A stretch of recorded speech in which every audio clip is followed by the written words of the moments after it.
Yo, what is up, YouTube? Radar25 here, back with another video. We're changing the format up just a bit. Obviously, you see this motherfucker right next to me. This guy right next to me is my brother. He's my co-host now. We're changing up the format just a bit. So his name is Michael. Just go ahead and introduce yourself real quick, Mike. What's up, Marks? I'm Mike. I'm his older brother, and let's just talk wrestling. Okay, guys. So the new format of these videos are going to be us with our takeaways from the night before a show, Raw, SmackDown, NXT, AEW Dynamite, and any pay-per-views. Or everything wrestling. Or any random fucking Saudi Arabia show they want to throw at us like they did this past week. Today we're going to do AEW Revolution, and we're going to have 5 takeaways from that show. And basically we're just going to go through all that, and that's the new format of the show. Before we get into this video, though, I want to just give you guys a background on us. We're obviously brothers, like we said. We're about a year and a half apart from each other. We've been watching wrestling for over 25 plus years. We've been to countless events, Raw, SmackDown, live events, WrestleManias, pay-per-views, all that good shit. Rumbles. We used to watch all that shit as a kid. We used to go to our local Blockbuster, Palmer, West Coast Video, rent videos, especially like a lot of mid-90s, early 90s WCW, WWF. We went, on a run of just watching every single WrestleMania. Yeah, we've seen it, yeah, and just we did that whole thing before the box set of all WrestleManias from WrestleMania 1 to like 20 came out. Yeah, we were renting them. We were just renting all that shit and, waiting for one of these fucking video stores. And we would literally watch them like 4 times during the weekend. Yeah, and waiting for these fuckers to have a new video arrive of an old wrestling thing, a new video of an old wrestling thing. But that never happened, and they closed down, and them shits are ancient now. Man, so I miss those times. I miss those days. We've been watching wrestling for years. We still stay up to date with everything as much as we can with all the wrestling that's on TV now, which is just kind of ridiculous. But, that's just a little background on us and where we come from in terms of wrestling. So us. Now, another thing I want to remind you guys is to drop a like on these videos, hit that subscribe and that notification bell so you guys aren't missing not one goddamn thing that I'm dropping. And, follow me on Twitter and Instagram, and follow my brother Michael on his Twitter. I'll put those links in the description below. Hit that comment section up of what you guys thought of AEW Revolution. Where do you think that shit's going from here? Everybody's storylines and the culmination of everything that happened that night. So without further ado, let's get right into this video.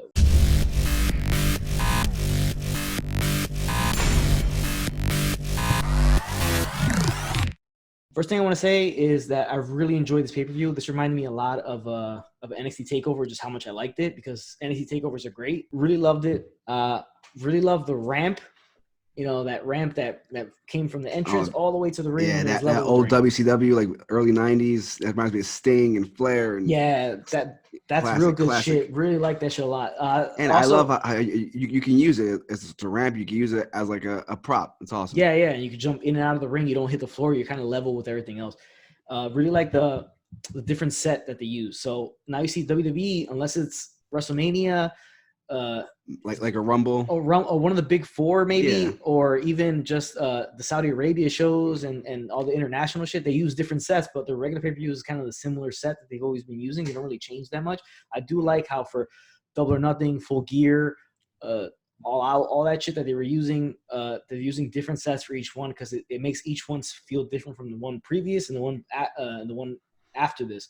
Every pay-per-view is unique. Every pay-per-view is its own different gimmick. Because you remember all those WWE/F pay-per-views we used to watch. Like I used to love Backlash. I want the swinging knives. They used to swing back and forth. That shit was fucking dope. And you will look forward to be like, oh, what's the second to be today? Like, exactly. Yeah. So now it's just WrestleMania looking for. Oh, I wonder what the set for Mania is gonna look like. And then last year's Mania, that set was fucking terrible. That big long screen. Ass compared to when they're at MetLife. Before, remember when we went to where it was the Statue of Liberty above the ring, Brooklyn Bridge. But enough of WWE. We're talking about AEW Revolution. So if I was to rate this pay-per-view on a scale of 1 to 5, I'm not doing the star thing because that's Meltzer shit. 1 to 5, I'm going to have to go with a 4.6. I'll say 4.6 because the women's match was the weakest match in the card. We'll get to that later. That is one of our takeaways. So let's jump right into this. 5 takeaways from the night, and we'll hit the matches in between quickly. Again, they're not going to be our takeaways, but we're just going to hit them real quick, just to go over them really fast. Only the big stuff here. Only the big stuff. Okay, so obviously the first match of the night was Jake Hager versus Dustin Rhodes, the natural Dustin Rhodes. And it's Hager's first match in AEW. God knows when the fuck the last time the guy wrestled. I know he did some indie shit, but I mean, if you're looking for proper stats, this ain't the place to do that. if you want an official stat, go find a dirt sheet that's going to give you that shit, because I'm not giving you and he's not giving you any of that shit. All right, so we're just going to go over and keep it as simple as possible. Hager's first match, obviously, okay. He looked like he blew up a little bit pretty early in the match. I mean, understandable. He was last time he was even in a match. I mean, like once you're in, like you can do all the workout, but once you're in the ring, it's a completely different story. Yeah, but he's been doing all that Bellator shit, so he's undefeated in Bellator. And I've seen pictures of him in Bellator, and he looked a lot better physically in shape than he did for this match. He looked a little bit not out of shape. Obviously he's still in good shape, but still out of shape compared to what he looked like in Bellator when he's doing fight camps. But he looked blown up. He was breathing heavy. I'm not sure he's a good ass actor, I guess, because he was breathing heavy as shit. Could have been selling it, like his first match back. They were playing it. Maybe that's what it was. That's a good ass job of selling. He did this. To me, he looked like he was fucking tired. But it was a little bit of a sloppy match. There were some spots in between where Hager looked rusty. For specifically, I want to go into the spot where he runs at Dustin ducks, and then Aubrey Edwards is in the corner. He stops before he crashes into her in the corner, and she's like, "Oh, don't hit me." And he turns around, and it looks like Dustin's going to go for one of those quick power slams. The ones he hits, like him and Cody hit, and then Randy hit, Randy Orton. And Dustin does it beautifully, too. Yeah, so they get caught in between where it looks like Hager's going to go for a low blow with a knee. Like he's going to hit Dustin right in the dick.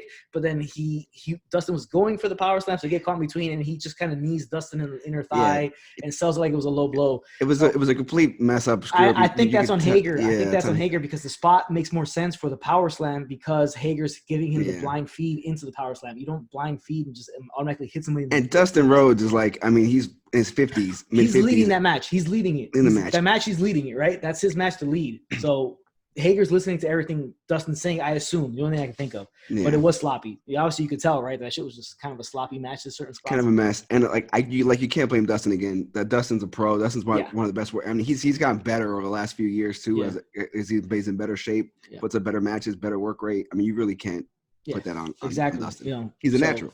Yeah, the natural as can be. So, which I'm still kind of pissed off he doesn't come out to that song. I mean, I don't know if WWE owns that shit. Who knows if they fucking own it? But they probably do because it's WWE's library and shit. So they probably own it's a son of a gun. Yeah. And a son of a son, whatever that means. So they're missing out on that shit. That's an opportunity I think they should jump on. But if they don't have it, they don't have it. Now, another takeaway from this match, is that Jake Hager's been quiet and he's just been there stone-faced the entire time he's been on TV. Never really showed the muscle. He's never really shown much emotion or too much personality, but I don't understand that this match he was pandering out to the crowd, a lot of the, holding his arms up like, oh, look at me and everything like that. Making out with his wife. And his wife was there, like Mike just said, his wife was there in the crowd. I don't know why she was there. I know they do some shit on social media, they post pictures together. On Twitter, I've seen them working out, they're taking weird pictures because she's like a fitness model as well. Yeah. Obviously, she's very attractive and everything like that. But you don't see her on TV, so you just see her here, and he goes out and makes out with her before the match, and he's just pandering to the crowd. I guess she was there just for the spot where Dustin kissed her and left all his face paint on her face. Yeah. Maybe she was just for that, but it doesn't fit Hager's shit so far, right? It didn't make much sense to me to have her there. He doesn't have a set gimmick. You're not sure. We're going with the quiet muscle of the inner circle. You're thinking that's what he is, and now he's just you're not sure what he is. What's this guy's deal? We're not sure. Exactly. So, and then just to have her out there, it felt odd. It felt weird. So I'm not too sure why they did that. I don't know, but unless moving forward, she becomes a bigger character, and could be. This is his style where he's like a not pun, but he's swagger. Yeah, exactly. Just, So I mean, you obviously knew. So it's like I said, it was a sloppy match, right?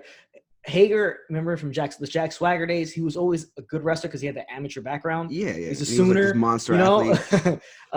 JR loves this dude. Yeah, he's Oklahoma boy, so JR loves him. But he always had that the amateur wrestling background to fall on, and that translates well into professional wrestling. But this match seemed like he was rusty. But obviously, as he gets more time in the ring, it'll be better. And he works on his character and what he's supposed to do with the inner circle. I mean, But I did like the fact that he was just the muscle and kind of he had the old Diesel Shawn Michaels vibe. That's what I see what he felt like. And so Hager wins the match with a submission. He kind of makes Dustin Rhodes pass out. It was an anticlimactic ending into the match. So the match was just off completely. The finish wasn't that great. It wasn't well done. And you know what? Both guys are great. in their own ways, and maybe just like their styles don't match up. Yeah, that could be another thing. The styles don't mesh, or it's just one of those bad days at the office. Yeah, Everything. Everybody has an off day, so didn't work. So it didn't really work out. The ending, the finish of the match left a lot to be desired. So it wasn't great. Great. I mean, but the story going in was great with him, them breaking Dustin's arm with the door. That was all good going into it. It was like a personal rivalry. It felt like Dustin really wanted to get his hands on him, but it's just. But to start off the show. Yeah, you want to start off the show hot, right? You want to start like AEW. All their Dynamite shows start off hot from the beginning. The first match. This past week was. The Iron Man match starts off the show. So you wanted them to do that, but it just didn't work out. So that match was what it was. Hager gets the win. He's 1-0. His first match in AEW gets the first win of his AEW career. And we'll see where he goes from there. Who he jumps after that. Second match was Sammy Guevara versus Darby Allin. Not much to say. It was a crazy match. Darby Allin gets in the ring. Sammy Guevara's on the outside. He does a tope to the outside and suicide dives on Sammy Guevara. The match doesn't even start yet. Sammy Guevara hits like one of those 720 flips. I think it was Ricochet's move, which was insane, onto the table on the outside. And he hit it pretty well too. It looked really good. And then after the match finally started. Darby Allin gets the win with the coffin drop. So Darby Allin's obviously over, but we're not going to spend too much time on this match. Yeah, but exciting. Yeah, exciting. Next match is going to be our second takeaway from the night is the Young Bucks versus Hangman Page and Kenny Omega for the tag team titles. Was this the best match on the card, you think? Yeah, by far, best match on the card. Yeah, they gave it a shit ton of time because this thing went over 20 minutes. With the Elite. It might have been even close to 30, but again, check your dirt sheets to find that type of information out. Yeah, you don't find stats. No stats here. But the takeaway from this match, and which is our second takeaway of the event in total, is the fact that there was a lot of trash talk between Page and the Young Bucks. There was a spot where Adam Page spit in the face of Matt Jackson. You even saw the big loogie on his face. Gross shit. So there was a lot of that. There's a lot of disrespect involved there. The Young Bucks, would flip him off every once in a while. They did, I think, twice in the match. Yep. But tons of moves that resulted in no pinfalls, which irks me a little bit. But as just an overall entertaining match, it delivered on all. Yeah, but going in with the Bucks, it's going to be a spot fest. It's going to be just like crazy move after move, and not much selling going on. Yeah, and then you got Kenny in there too. Kenny can go that way. Hangman's a little slower, but we saw him take it to another pace in the match. I mean, you couldn't go wrong with it. It was an awesome match. Again, but I do like the fact that they were still playing the whole. Does Hangman want to be part of the Elite? Be all that stuff. That was good. There was a lot of that in there. It was good because it's been a long process ever since basically the start of Dynamite. So I mean, one of the crazier spots was Hangman Page picks up one of the Young Bucks in a fall away slam, but on top rope and does like a moonsault holding him fall away slam type of thing. Yeah, insane move. Ridiculous. I was scared to death. I thought he was gonna break his neck on that shit. I could have sworn he was gonna break his neck. And then there was a couple of those things like that crazy Omega one too on the top rope with one of the Bucks. Yeah, I think he hit him like a Dragon Rana or some shit like that. That thing was nasty. The Indie Taker that was hit on Hangman Page on the ramp, which I kind of wish it would have done Meltzer Driver because it looks a lot cooler. The Indie Taker's a lot slower, and I just like the fact that I think it's Nick, right? Nick Jackson does the somersault off the rope and then hits it like that. This one is more of just a springboard and then they land, right? Yeah. So I just think it would look cooler if they would have done the Meltzer Driver. Yeah, but like you're asking for a lot going out of the ring and doing that. Yeah, it's a lot. Beggars can't be choosers, right? Yeah, but it was still a hell of a spot. I mean, still like just. Yeah. I mean, it was go. Now, one of the more important things to me was that Omega gets one of the Bucks up in the One-Winged Angel. And, this move has been protected. Even Japan was protected, right? This move was protected more than the Rainmaker when they had the feud between Okada and Omega. This move's been protected for years now, and he has him up, and I believe it was Excalibur says that this is the move that nobody's kicked out of yet. So they're protecting the finish. Which is Omega's old school booking. It's awesome. Yeah, you want to protect it, right? Because they do a shit ton of other moves that don't get no pins. Like so they're super kick. You want to have the finish at least be protected. That if he hits this shit, it's a wrap. It's over, right? 100%. He gets him up in that move, but he can't get him. He can't deliver the move because Omega's shoulder was injured during the match. So Page is the one that ends up hitting the One-Winged Angel. I thought was a cool swerve on it, but the pin is broken up by the Bucks, so you're still protecting the finish, even though Page is the one hitting it. Yep. Now, the match would end with Hangman Page hitting a buckshot lariat to one of the Bucks on the outside on the ramp, and then after he hits that one, he does the buckshot lariat on the Buck in the ring, the Young Buck in the ring, and gets the pinfall. So they win the match, they retain the title. Surprising, because I thought they were gonna I thought the title swap. Mm-hmm. Yeah. Yep. I mean, I definitely thought it was the Bucks' time, and I kind of like the fact that kind of the same thing with Cody, where they're not just jumping in; it's their company. They started. Yeah, and they're winning the belts and shit like that. Yeah. Yeah. Because they would probably get a lot of flack if they did that. Do that shit. Like they would get into a lot of issues with other talent and fans. Like, oh, you guys are running the show, and you guys. The same thing Dusty had to deal with because he was booking himself on top when he, bunkhouse stampedes and all that shit like that. And the fact is, the Bucks and Cody and those guys, they're over. They're so over. They're over in Japan. They're over the moon. So they really don't need the belts. They're their own star. So they might as well put the belt on somebody else, bring them up to their level. Yeah. And build a deeper roster. Yeah. At this point, you're probably right. They probably don't need the belts. But at the end, they still Page still didn't want to shake the hands of the Bucks, and he wasn't really into that whole elite hugging, good match type of thing. So they're still playing that off. And then the Bucks get out of the ring. Hangman Page is on the ramp, and Kenny's still in the ring. And he teases, even the camera even shoots towards Hangman Page's face, and he's holding the ropes like he's going to do a buckshot lariat into the ring and hit Kenny. But he doesn't. He lays off, tells Kenny to come on, let's go. And he takes a beer out of the crowd and drinks it, and they walk out. So they didn't give the payoff to the turn of the breaking up the Elite like I thought they were going to. It wouldn't have made much sense because they won the match, right? So if the Bucks would have won, it would have made more sense for them to do the turn. But they retained, so I understand why they didn't do it, but at this point it's like, are they gonna pay it off soon, or is it gonna be slow burn all the way to like? I mean, I think it's something they can put in their back pocket. It could sit there. You can go either way, where Page maybe turns on Omega, in the middle of a match, or if he's in a singles match for another title, whatever the case may be. I mean, it's a good little thing to have in your back pocket, and you built it for so long. Yeah. You built it for such a long time, where when you're least thinking about it, boom, Hangman comes out.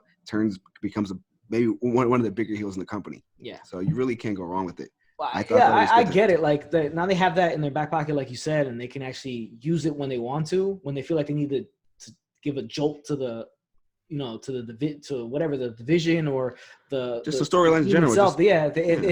If them as tag team titles kind of runs into a lull, then tag team champs, runs into a lull, and they want to just jumpstart it, then they can just jump the gun and hit the feud right there with the breakup.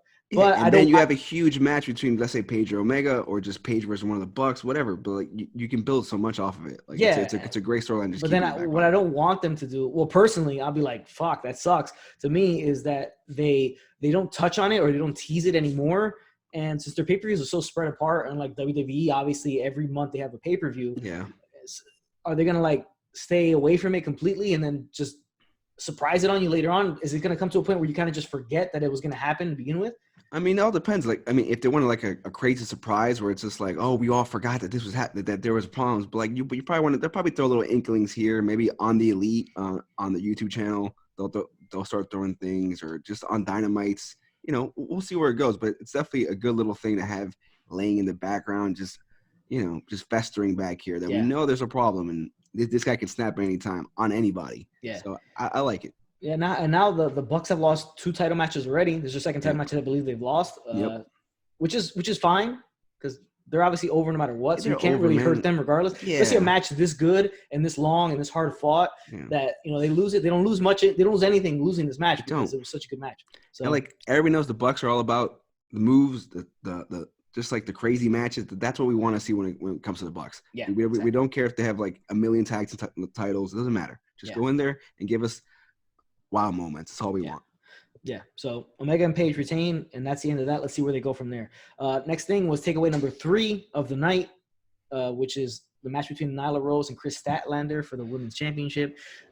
What kind of irks me about this is the Women's Championship. It's so small looking, like the plates on it are so small. Yeah, it's like a toy. Yeah, it looks bad. To me, the title looks bad, and it makes him, it's all about like the women being equal as the man. That's why in WWE the belts look all alike. They're just white strap. Uniform. Uniform. So you can tell the difference, right? Because in the UFC all the belts look the same, whether the women, men. I don't like that either. Yeah, I don't like that either. This belt looks way too different and it's too dainty and small. It should be similar or look somewhat like maybe the AEW heavyweight title, but just be smaller or different color or just a different design. To me, the belt looks bad, especially with somebody as large as Nyla Rose. And Nyla Rose, because she's big, so it's like with Riho, it looked okay. It looked normal because smaller girl. Yeah, she's like 90 pounds. Yeah, she's small, but Nyla Rose is a bigger woman. Trish Statlander is a larger woman as too. She's bigger, so the belt looks weird to me. But the takeaway from this match is just because it was not the best match, right? It wasn't really all that great. the women's division in AEW is the weakest point right now of the show but they're company working itself. but they're putting the work in. It's just they like they're just Exactly. throwing in. We're getting like random wrestler every other week for the women's division. Yeah. So nobody's really set themselves apart. I think the Yeah. star of the division is Britt Baker. She's doing a little heel work now where she shits all over Shivani, Which is even though good. now they're Putting kind her of friendly character. now. I don't know, but Shivani's But like he's like the kiss ass, like, ooh, Yeah, pretty yeah, girls yeah, talking yeah, to me. yeah. I'm Yeah, exactly. You know how Shivani is from his podcast yes, and all that shit. Schiavone over here. Yeah, so but compared to WWE's women division, this thing AEW's is really falling behind because it just seems like they're just there because they have to be. Doesn't seem like there's a lot behind it. This is no slight against Nyla Rose, Statlander, Riho, Big Swole, any of those girls, any of those women. They're all very good, and they could be presented a lot better than they are. And the matches, WWE is doing a great job of their women's matches feeling big, and their women wrestlers are feeling like stars. Yep. And feuds that you want to see at this point in AEW. Maybe it's because the company's still in its infancy and it hasn't developed all those women wrestlers. And and I mean, in WWE they have like 19 shows a week, so there's just more time to put more women's wrestling. But maybe what hurt the division was the whole Brandy Rhodes storyline that they just kind of cut out immediately. Yeah, like, that was weird. As soon as like when she was there with Awesome Kong and Dr. Luther showed up, it was weird. And then the week after they just got rid of it completely. And now she's just with Cody, and it works better with Cody obviously because that's the shoot wife, that's his real wife, and it gives him a better look. Now she's the CFO and stuff. And so, but the women's division just in general for me in the AW is not. It should be. It's gonna grow, and like there's plenty of talent there, and they're just working it out to see who's gonna be the top girl, top heel, top. I think what they need is somebody is a woman wrestler for them to have that has a big personality, very good on the mic, and can put butts in the seats basically. Yeah. So you're saying like a Becky or a exactly. You know what I'm saying? People like that, women like that, and or maybe like someone that's like a legit badass, like a Shayna Baszler. Obviously Ronda Rousey, but you're not gonna get somebody like that. No. But you can get maybe a woman. You have to build them. An MMA background. She comes off such a badass that. But they're gonna have to build them. Yeah, they're gonna have to build it. Obviously, yeah. So there's a lot going on there where they just need to up the ante in the division itself. And let's see where they go with it, because right now it's falling behind a lot. Where everything else they're doing is better than WWE and up to par with NXT. They're like, to me, they're even. Yeah. Except the women's is the lowest part of it, so they got to really bump that part. I think they're putting so much emphasis on the tag team and the main storylines, which is great, obviously, because WWE doesn't give a shit about tag teams, and I kind of wish they did. But the fact that it's hurting, I think, the women's division. And maybe Britt Baker is the saving grace of the women's division at this point, because she seems like she has the most personality at everybody. Yep. Let's see what they do, because right now it's lacking.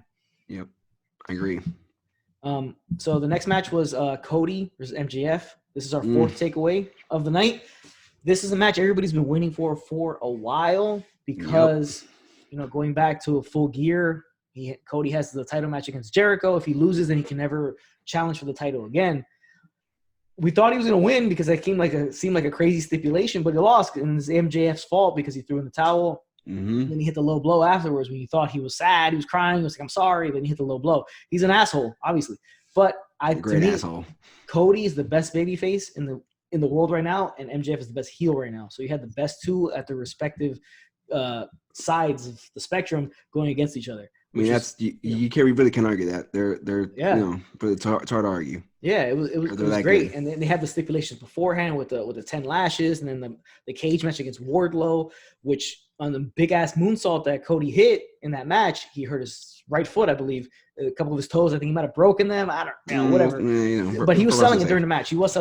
Now, the entrance was cool because they had the whole ramp was the big Burberry scarf that MJF has. It's such an asshole move. He's so good though. He's so good. Yeah, this fucking guy. And then Cody comes out with the band that does his theme music playing it live. And then the Nightmare Family had a bunch of guys, one of them being Stephen Amell from Arrow. Green Arrow, baby. Yeah, and he came out with Brandy, and obviously the head coach of the Nightmare Family, and Arn Anderson, who's just like Mike Ditka, with a piece of paper like this, holding it, that had like plays on it, like if he was an NFL coach, who I thought was hilarious and It's campy AA. looking as shit. Yeah, it's double A. You can do whatever you want. Yeah, but it was funny because it doesn't make a lot of sense. Like he has that. Like, what does he have on that shit? You know, what is he gonna call out plays to Cody during? It was funny though. But they were in Chicago, so he was just like Mike Ditka, so it makes sense. It was Tony Khan, like, Chicago stuff. Yeah, it was a funny thing. He had Dustin there with him too, with the Nightmare Family. But the match was, a slow paced match, which was different than everything else because you want it to be different, right? Yeah. You want it to be different. Of course, because it's like especially like the match. I mean, the Bucks match was like just go. Sammy Guevara match was go. Yeah. Those matches are all like real fast paced. Yeah, you definitely wanted something a little slower. Just tell a story, build up to the finish. I mean, you need that. This was a lot of character work for both guys, right? Yeah. So a lot of heel work. MJF gets out of the ring. A lot of chicken shit heel stuff from MJF. He gets out of the ring. And then he goes into the crowd, and then he smacks a fan's hat off, and he throws beer on another fucking guy in the crowd. Like people I was watching the pay-per-view with were like, they're not big wrestling fans, but they were like, is that a plant? Like, is he planting that guy, or is that guy? Because who the fuck was gonna take that? I'm like, it could be a plan if it was WWE. Here, I'm not so sure, but these guys are gonna fucking do anything. These fucking guys in the crowd, like that's the highlight of their lives. Yeah, they're gonna be souped to shit. They're gonna be like, "Oh fuck, he just threw beer in my face. Like, he slapped my hat. I was on TV." Next time, then they're not gonna shoot on MJF. He's probably able to. I mean, he's a professional wrestler. He's probably able to stretch him right there on the spot. He's not gonna take that shit. Yeah, they don't have the balls to do it. With Wardlow there, Wardlow's gonna jump right in that crowd and beat your shit out of you. Beat the shit out of you. But come on, as a wrestler, I mean. If you would have thrown beer in my face, I'd have been excited. I'd have been like, wrestling fans were a bunch of fucking geeks like that. We're like soup to shit. It's like if I saw Batman, he punched me in the face. Oh fuck! Fucking A, Batman beat my shit. Yeah, you remember Ready to Rumble, right? Yeah. So David Arquette and Scott Conn are there, and he's there with Sting in the big triple cage, and then he hits David Arquette in the face, he hits Scott Conn in the face. And then David Arquette's like, "Oh, hit me, right there." So it's like that, it's a play to that. That's what as wrestling fans we want to be involved in it. We don't even care at hell yeah, like those guys loved it. Yeah. So remember, we're going back to the foot of Cody. He's selling it during the beginning part of this match as being hurt. Then MJF removes the boot off of Cody. Now, it takes a while doing it. He's having trouble. So JR kind of shits on him, saying he's not going to be. He can never be a professional boot stealer because he's taking so long to do it. Right? He takes it off. This part was gross. So this motherfucker Cody's been sweating in that boot already. Yeah. And he bites it. He bites on the sock of Cody and bites his toes. Gross. Fucking disgusting. That's just not right. That was a nasty ass thing right there. Yeah, that's rough. It was bad, yeah. But you get the win, you gotta be the heel. Gotta be the heel. Wardlow got involved a few times. Now, Brandy threw a drink in his face, a beer in his face, and he tried to chase him down. Chase her down. So he's going around trying to chase Brandy down, and Arn stands in front of her like, he's going to protect her. Yeah, but as Wardlow's wrapping around the ring, here comes Cody with the tope, hits Wardlow on the outside. Then later on, she would get on top of the apron and do like a cross body on top of Wardlow, right? Like that's going to work. Like she's like 120 pounds against a 300-pound monster. Yeah. So he grabs her, and then he's going to pick her up in a fireman's carry, and Cody's like, put her down. So this plays into, this babyface work right here because he's defending his wife. So it's good to have Brandy with him and not in that dumbass storyline she was in before. Like, it's just extra pieces that it adds extra layers to the match. I mean, it's good. It tells more of a story. You got more to play with. It's more toys to play with. Exactly. So we kind of like that. Yeah, so that happens, and then so he's holding her in a fireman's carry, and he's telling her to put her down, and he puts her down. He's gonna go for like a front kick or some shit towards him, and Wardlow moves, and he hits Arn Anderson. Arn Anderson's down. He's selling it like if he got shot in the chest with a only like AA can. Yeah, baby. Like with a Desert Eagle. He took a Desert Eagle to the chest, and he's just there chilling on the floor, man, like come on. Shit. Everybody should watch that. Who wants to be a wrestler and know that AA can sell anything. He sold the shit out of it because it wasn't even the foot. It was the foot with the sock, not even with the boot. Yeah, right? So it was barefoot hitting you like that. Boom. But he's also like 60 he took it right here and he collapsed on the floor. So I thought that part was kind of funny. Yeah. There was a lot of moving pieces in this match, and surprisingly, so the final sequence is Cody Rhodes hitting MJF with. I believe it was 2 crossroads. He was going for the third. Yeah. MJF bounced off the rope, and he takes the little AEW, well, not little, it's a big ring. He puts it on from inside of his trunks. Not sure if Wardlow gave it to him. He puts it on and punches Cody in the head. Now, it's a ring. I kind of wish it was brass knucks. Probably would have sold a little bit better. Yeah, but it plays off the storyline. Like we all know he has it. He won it. So it's like it's part of like the shtick. It's part of the gimmick. It's like I like it. I mean, could brass knuckles, but we've seen brass knuckles a million times in wrestling. So this guy takes out his ring and just bashes his mentor, his own mentor with it. I mean, you really can't. I mean, It is what it is. But I was just what I'm saying is surprised that MJF got the win in this one. That's what I was surprised about. Yeah. I kind of felt like Cody was gonna get the win on him because all the shit MJF put him through. You think Cody would get his revenge and get the win, but he didn't. I was surprised as shit. But again, it's the same thing going back to the Bucks. It's just like these guys don't need the wins. They're trying to build the stars, and they know like if these guys beat them, they get a bigger push, and that's all. And like Cody's Cody. Cody's a Rhodes. It doesn't really matter what he does at this point. He doesn't need the belt like the Bucks. Just go out there, give us 5-star matches. That's all we want. Ooh, did I say 5-star? Ooh, my bad. Yeah, you gotta keep that shit to yourself, guy. Yeah, I gotta keep that shit. That's to myself. Meltzer's and shit. So we gotta stay away from that goddamn shit. Meltzer might murder us. But so where does so MJF right now? I think he's the number one contender in the rankings. I think he goes to number one. Yeah, of course. As the number one contender for the AEW title. Yeah. So let's see if he gets a shot or if this feud continues. Because where does Cody go from here? He doesn't get a title shot because of the stipulation he had with Jericho in Full Gear. So where does he go from here? Does he move on to another feud, or does he continue to try to get at MJF? Maybe have to go through Wardlow again to get back to MJF. Yeah, but we saw that in a cage match. It's like, do we need to go back to that? Yeah. I know he's got a brand new neck tattoo, so he can go pretty much anywhere at this point. How the fuck did we forget about the neck tattoo? Okay, let's get to the neck tattoo. Where does Cody go from here, right? But where does he go with the neck tattoo? Because he only has seeable. I don't know if he has shit on his legs, his feet, or whatever. He has the dream. He might have something on his back. Is this something on like his no, back? He doesn't have shit on his back. No, I don't think so. I think he just has the dream, which is very lightly put on his chest, right? You can barely see it. And then he has no other tats that are noticeable until he has this big ass tat on his neck that's super colorful, right? It's weird. Cody, he can do whatever the fuck he wants. He's the man, right? But it looks odd because he has no other tats. If he had another tat maybe on his shoulder, his arm, maybe it wouldn't look that crazy. Unless he adds to it, but I don't. Yeah, but it's his logo, the American Flag Nightmare logo on his neck. I think he should put it on his shoulder, his chest, somewhere else. It's more normal, but like again, you're trying to be different. You're trying to be like crazy. Yeah, well, me, the people we were watching the pay-per-view together. Me and the other guys I was with, and they were like, "Is that like one of them sticker ones that little kids get?" It did look like that, right? Because it felt out of place. It was weird. Yeah. It was out of place. The only reason I know it's real is because they showed a picture of him getting it, right? Yeah. So I was like, that's just crazy. But that's weird. But like again, like we were saying before, where does Cody go from here?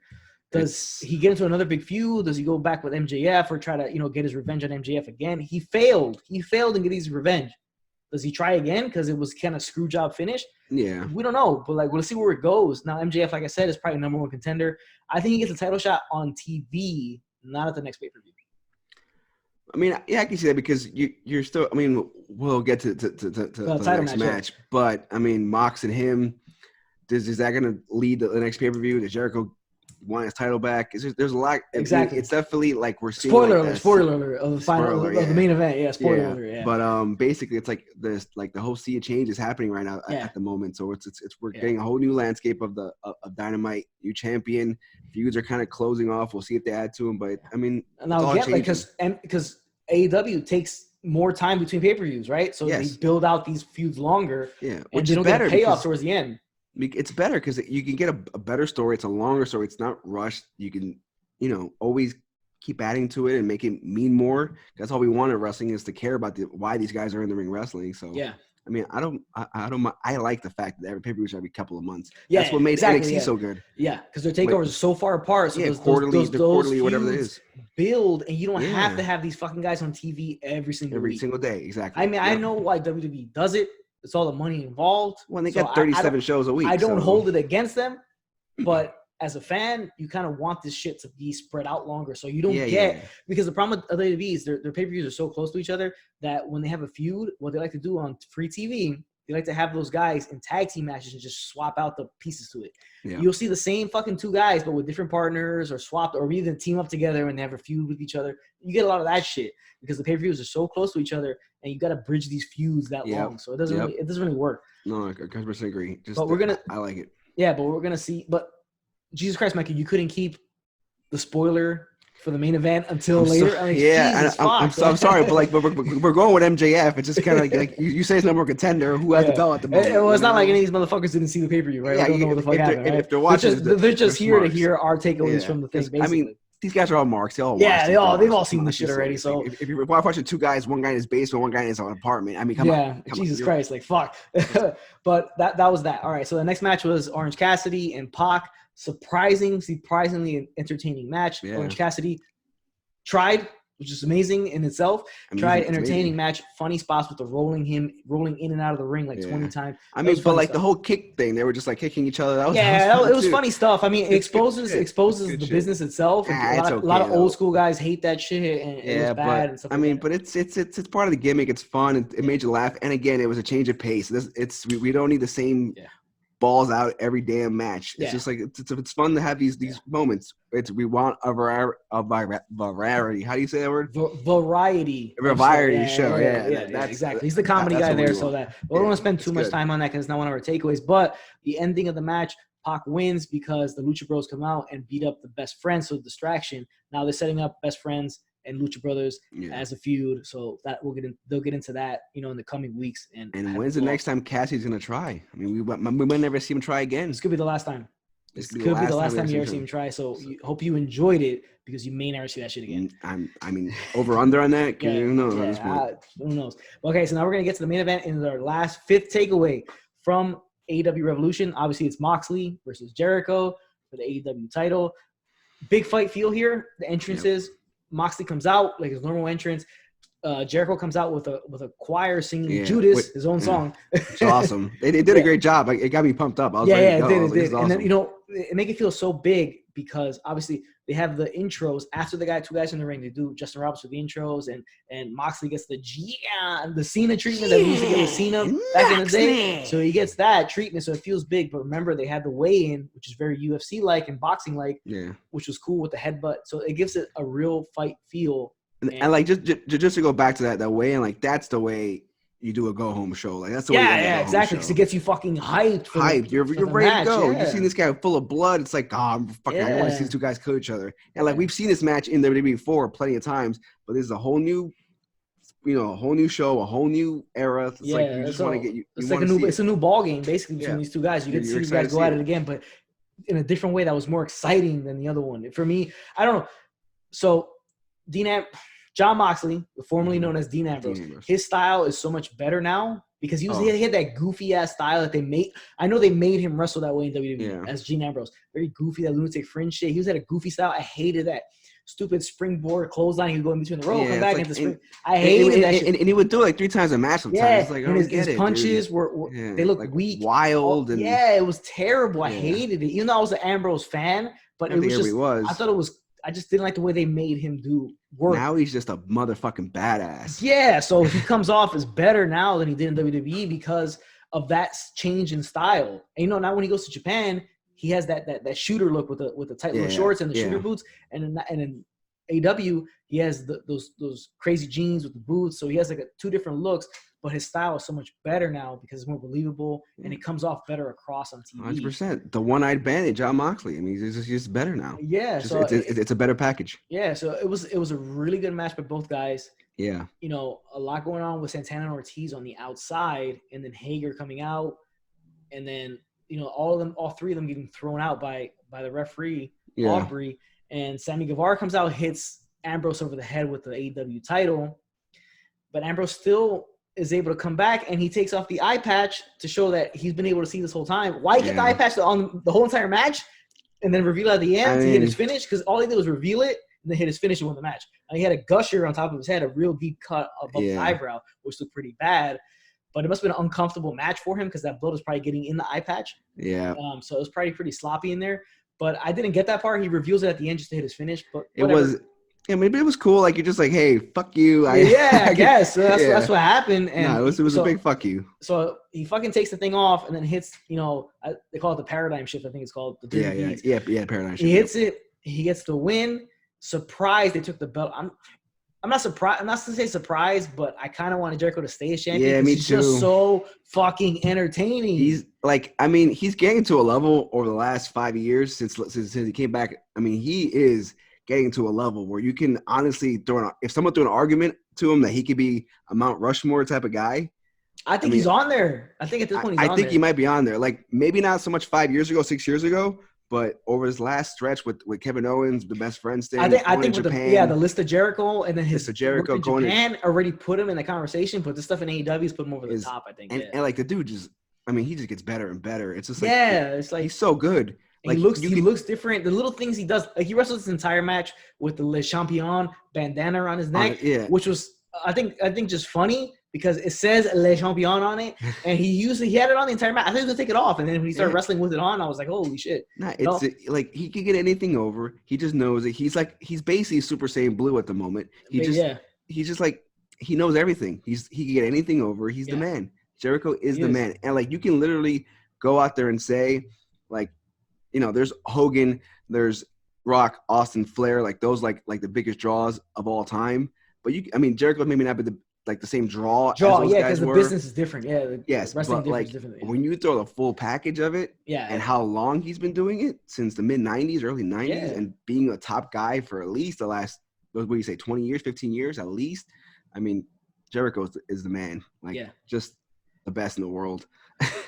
No, it's true. Question. And it's just everything he does is, he can literally just take the mic, fart into the mic, and that shit would get over. Everybody would like, shit, he just farted. Yeah. Like, he just sharted on the mic. And they'd be waiting for him to do it again the next time he comes out for a promo. They'd be waiting. He just pull the mic and move it around close to his asshole, and everybody would be like, oh, and waiting for him to just fart in the mic. And everybody would love it. And I'll buy this shirt, the Shark Champion, whatever. Yeah. No, the fucker, he's got the Midas touch. Everything he touches turns to gold. He could just, he could touch his pen. That shit turns to gold and get the pen over. And that's it. That's why he's one of the greatest to ever do it. So, like, again, I'm surprised he lost the match because he's so entertaining and he's so much value as being the champion to AEW. But Moxley gets to win. He wins the title, and then they're playing it.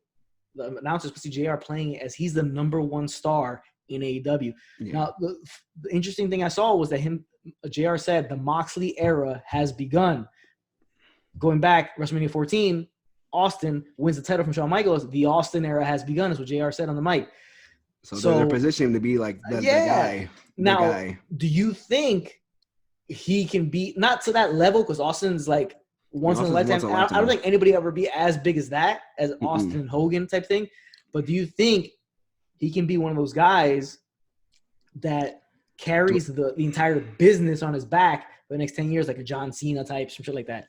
I don't know if Moxley – I like not the business. Like he's not going to carry like he could because you could hope he does prove us all wrong and he brings like a million more fans into it. But do I think he can do that? Do I think he's the guy for that? No, I don't think he's the guy. He's very good. He's one of the best in the world at the moment, but I can't say that. I don't think he has the personality. Yeah, he doesn't come off. Yeah, to come off that way where he can carry the entire business on his back. Yeah, like he may not have to because it's not WWE. Remember, he may not have to because all the shit that comes along with WWE, you being the face of WWE is a lot because they work year round. Mad days a week, right? And again, they have 47 shows a week. Yeah, and they have to do all that shit in between, the press stuff and all stuff like that. Yeah. So he may not have to, but he's the guy right now. Obviously, you could tell you could tell he's having so much more fun. WWE. He's being himself. He's being himself. And he had the promo at the end where he closed the show out with a title. So he's the man. He is. No, he is the man. Don't get me wrong. He is the man. But he's so much fucking better now than he was. Oh hell yeah! He's such a difference. He was like a weird, goofy brawler. Yeah, I think it was just his style. I know they had to have made him work that way. They were like, we want you to work this way because he doesn't seem like the type who's going to work that way, right? Like, he doesn't seem like that goofy ass shit. And even in the podcast with Jericho over the summer where he was talking about, him leaving and all the different things that he didn't like. I'm sure he was just like, they were telling him all these stupid things. And he doesn't seem like the type who wants to do all those interviews and all the other shit. Which is cool, which I like, which is like, that's his gimmick. He lives that lone wolf kind of lifestyle himself. Baron Corbin style? What? Oh, not a lone wolf would be the thing, but like kind of like a loner type of guy. Yeah. Anyways, doesn't want to be bothered, but he's a badass. He's having a lot of fun. And it's fun that he gets to run. He's gonna get he's gonna do great with it. I'm sure. But I hope that. WWE likes to bounce their titles around like crazy. In Japan, you'll see like an Okada be, a year and a half champion. Yeah, guys like that. And I know in the late '90s it was commonplace for the title back to and jump forth, but they had like 5 or 6 guys that are like all-time greats on one roster, so it makes a little bit more sense, right? You had all those guys in the late '90s that were all that can carry the belt. Superstars and carry the company. Hall of Famers. Some of the greatest of all time. So it made a little bit more sense. But now I hope AEW takes the course of Japan where their title reigns are longer. Yeah. Nobody's going to complain about. Unless the guy is a horseshit champion, then I understand. But obviously, Mox isn't. Chris Jericho obviously isn't. And hell no, Mox is not going to be a horseshoe champion. No. He's a fighting champion. He's going to take on a bunch of different guys, the babyface. But I want to see does Jericho get his rematch? What is Jericho going to do after this? I mean, I think he has to jump right to a rematch because he has the inner circle. If he had the inner circle, what's the inner circle going to do? Just like break up? Yeah, if he didn't have the inner circle, he could just take a hiatus for a little bit and then come back. Yeah, but he's basically like leading these guys where he's like he's Triple H with the Evolution. He's bringing these guys up with him to build these next stars. Yeah. So there's no way he leaves. I just think they're gonna make Mox go through hell with the inner circle, and that's gonna be like and I'm sure though at the next pay-per-view it's going to be him and Jericho. Mm-hmm. There might be a lull here. Maybe MJF, like you said, jumps in there. Maybe it's a TV title shot. I mean, not TV title, but I mean a title shot on TV. On TV, yeah. And then they're talking about bringing that second belt in. So maybe who knows what happens with that? Maybe I thought they're going to give Jericho that belt to be first at that. But like their version of the IC, right? Maybe something like that, like a mid-card title. So maybe MJF loses the title shot against Moxley and maybe wins that title. So but I think that's more of like the Darby Allin, Sammy Guevara, like that. Yeah. I mean, like guys that aren't there yet and they're just building their careers. That's that belt. Like that's the, as we call it, the worker belt. Yeah. So let's see. It'd be those guys. So maybe fucking MJF gets a title shot. But I don't know. Like Moxie's gonna be a fighting champ. He said he'd take on Cody, even though Cody has that stipulation that he can't or whatever. But maybe he takes him on. He could do it because what I haven't seen, right? They haven't done like triple threats or fatal four ways really in AEW. Maybe they do a fatal four with all those four guys. MJF and next pay-per-view, MJF, Cody, Moxley, and Jericho in a fatal four way or something. I mean, like that's a fucking star-studded match right there. Yeah, so maybe do that shit. And again, they have like 2 months, I think, to the next pay-per-view. So let's see. Yeah. And like we'll see. Like I mean, again, like I said earlier, like the seas are changing. This is going to be a brand new storylines, brand new feuds, all that stuff. So we'll see who's the next guy to take on the next step. Maybe it's MJF. Maybe they want to jump to Darby. Darby's over right now. Do I think he's ready to take the championship thing? Not so much. I doubt it. No, like right now it's MJF. Omega's a tag champ, but you could see him popping off. Yeah. I think right now in the closer future, like the near future, I think it's more MJF getting a title shot and maybe Jericho getting a rematch. Yeah, for sure. Yeah. I mean, but I'm down. I'm excited. It was a great pay-per-view. It was a great show. Yeah, it was. The first of the decade for AEW. There you go. Whatever. First pay-per-view of 2020, but they're saying first pay-per-view of the decade too, so I guess it sounds bigger if it's first pay-per-view of the decade. Huge. It's the first of the decade. Yeah, 10 years. It's bigger. Yeah, right, guy? There'll never be another first. Let me tell you right now. Revolution of the it's the first ever Revolution pay-per-view, and it's the first ever pay-per-view of the decade, this decade. So it has two big things going for it. And the biggest news from last night. The biggest news of last night was Colt Cabana has signed with AEW. He showed up at the buy-in because we didn't cover the buy-in, right? Because we covered the buy-in. Pre-show, right? Whatever. Yeah. It was Dark Order versus SCU. What's that stupid thing that Dark Order says when we close things off? What does he say? Join the Dark Order? No, like when he's like, it just turns off after he's done. What does he say? I don't know. But they were going to reveal. Well, they get jumped by the Dark Order and all those guys that miss punches and shit. So Colt Cabana comes in for the save. Obviously, then Chicago gets a big pop or whatever. They do that, and then they try to reveal Christopher Daniels as part of the Dark Order, but it was a ruse, and he's not really. And he beats the Dark Order. They're bringing Matt Hardy. The fuck knows? There's a lot of teases towards Matt Hardy. What do you think? Like he comes in, kind of leads the Dark Order, or just? Nah, because Evil Uno is the number one. I mean, he's a bigger star, obviously, than Evil Uno. So I assume if you bring him in, he's gonna he's gonna be a leader. So let's see what happens with that. I don't know, but that was the buy-in. So that was a little extra that they put in. And we got Lance Hoyt coming in as Lance Archer this week as somebody. I mean, again, he's probably more of just a mid card, just to get guys over type of stuff. He was a bigger guy in Japan, but like more of a United States. Whatever the championship they have in there over there is, the U.S. title they have over there. I don't know. You know how it is. We don't got stats here. We didn't see Jeff Cobb there either last night. You forget about Jeff Cobb again, but that's the thing. I'm pretty sure he's officially part of the inner circle, but I'm not sure what they're gonna do with him. If he really is officially, or if they just use him for that one part. Yeah, let's see what happens. No, we'll see. I mean, I like Jeff Cobb, so I can definitely see him being part of the inner circle and growing that and making John Moxley's life as champion hell. Living hell, yeah. No, so that's the goal. Awesome night, awesome pay-per-view.